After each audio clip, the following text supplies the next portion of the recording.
Hello and welcome to another episode of Golden Bear Weekly, your inside look at KU Athletics. I'm Dan Kerrigan. On this week's show, we hit the books with 90 student athletes honored at Kutztown Hall for their academic achievements. Here is Jimmy Johnson with the story.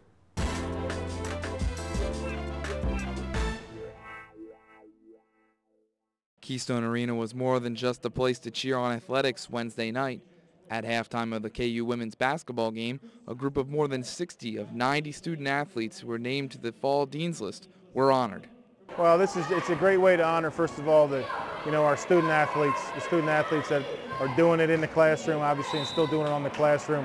And obviously, we love to have all of our student athletes have 3.6 GPAs or higher. We know that's not possible, but the fact that it continues to grow is just a great testament to the support we get from our university, from our faculty members, our academic support, and the fact that our coaches really stress to our student athletes, why they're here, and the fact that they are given the time to do well in the classroom. And I think it's a good testament to all the support that they get.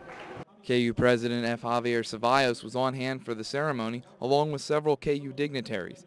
All were happy to recognize the student athletes. Oh, it was great. I mean, one of the things that we really stress in our campus is that we are really working with student athletes, and the part of the student athlete is very important. Our students here really are outstanding academically. That's what we want to recognize. We want to recognize both achievements, the achievements in the court and the achievements of the court in the classroom. It is something that makes me very, very proud.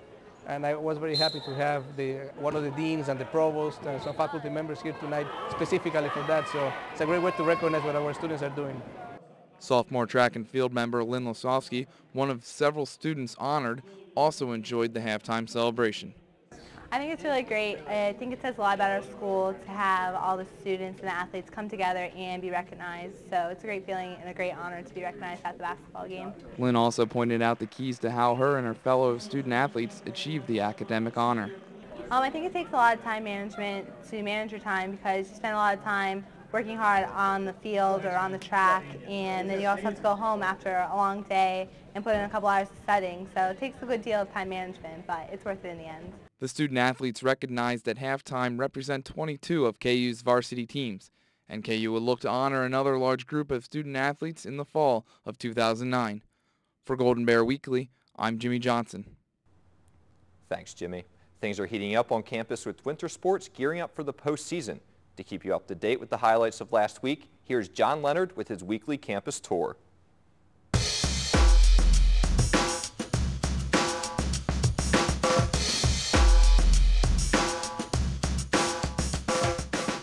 The first-place KU men's basketball team won its 10th straight PSAC East game Wednesday, defeating Westchester 77-67.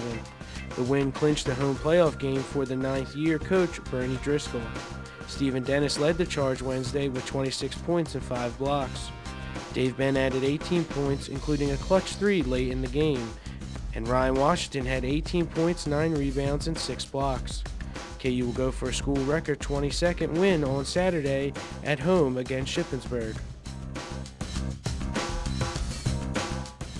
The women's basketball team also beat Westchester Wednesday, winning 63-60, thanks to 19 points from Rachel Weismiller, who hit 3 after 3 after 3. She finished with 5 in all, setting the new single-season record for threes with 68. She now has 94 for her career. She will lead the third-place Golden Bears against Shippensburg at 1 p.m. Saturday. Also throughout the night, Keystone Hall was more than just maroon and gold. Pink was the common theme, as KU was recognizing breast cancer awareness with pink t-shirts and ribbons.